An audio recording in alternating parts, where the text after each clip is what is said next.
Hey everybody. Okay, well I'm back putting this carburetor back together, the BBD 2-barrel Carter, and I haven't filmed a lot of this because it's essentially just the reverse of how we took it apart to begin with. There's a couple other things I want to mention here, and first of all, in this carburetor there's two of these little check balls. And I'll show you where they go. There's a large one, which is a 3/16, the one I'm holding in my fingers, and then there's a smaller one, a 5/32, which I've already installed, and I forgot to film that. But the small one goes right down. Show you the diagram here. That's where the small one goes. It's the discharge check ball. And the larger one, the intake check ball for the accelerator pump, goes down in there. So be sure you put those in the right position. Keep track of those. The kit came with new ones, so that's good in case you lose them. But the rest of it's just putting gaskets in and that sort of thing. Now I'm to the point here I have to check the float height on this, and you have to be kind of careful. I have an old pointer here. This is the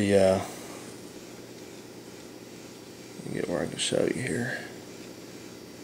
This is the float. That part down there I've already installed all this. That's the needle valve I'm pointing to, and it's got a rubber tip on it. So you don't want to, when you're fooling with this, you don't want to be forcing this float upwards hard against this, because it can deform that little tip on there and cause problems.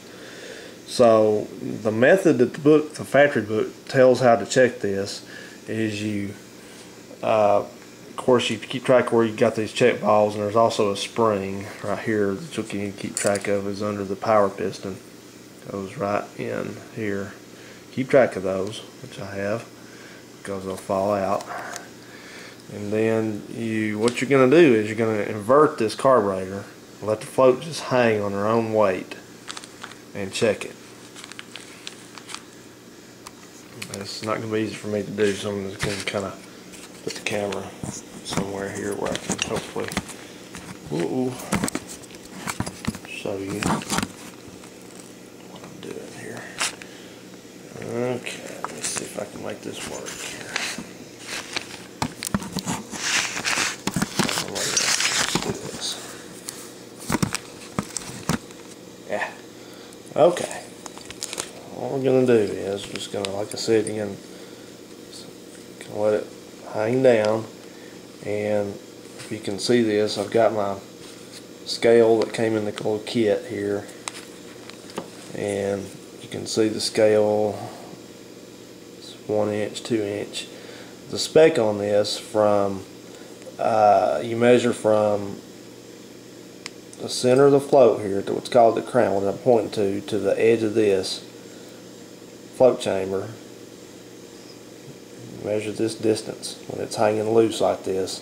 It's supposed to be 1/4 inch, and I can already tell you this one's not. That one's about a little bit less than 1/2 inch. So hopefully you can see that, how I measured it. Let me get down there, sorry about that. That's how I'm measuring it. Yep, that one's right a little bit less than 1/2 inch. So what we're going to need to do is, it's way too low of a float setting.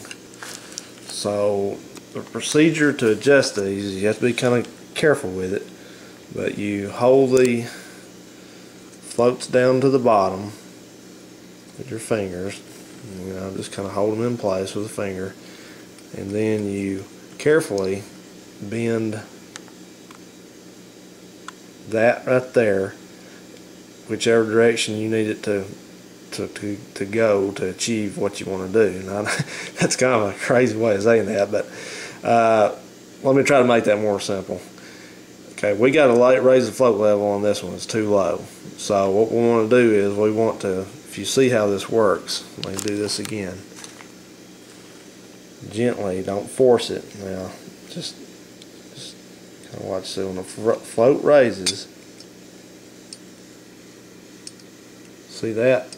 There's kind of a little gap, and then it stops against the float, the intake needle. So if we want those floats to go up higher, we're going to have to carefully bend this tang out a little bit this way towards the floats themselves, towards the float chamber. In other words, we want to bend it inward some. So just take some needle nose pliers and carefully do it until you get the floats to your measurements correct. That's a 1/4 inch when it's hanging over like this. Just be kind of careful with this. When it's hanging loose like this, from the center of the float at the top of them to the edge of the air horn, it's 1/4 inch. It's on all these, so that's a good place to start.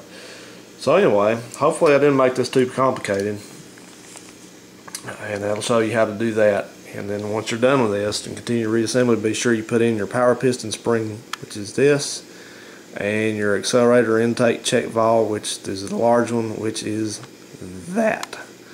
So good luck with it, and I'll follow up with any more details that I can think of.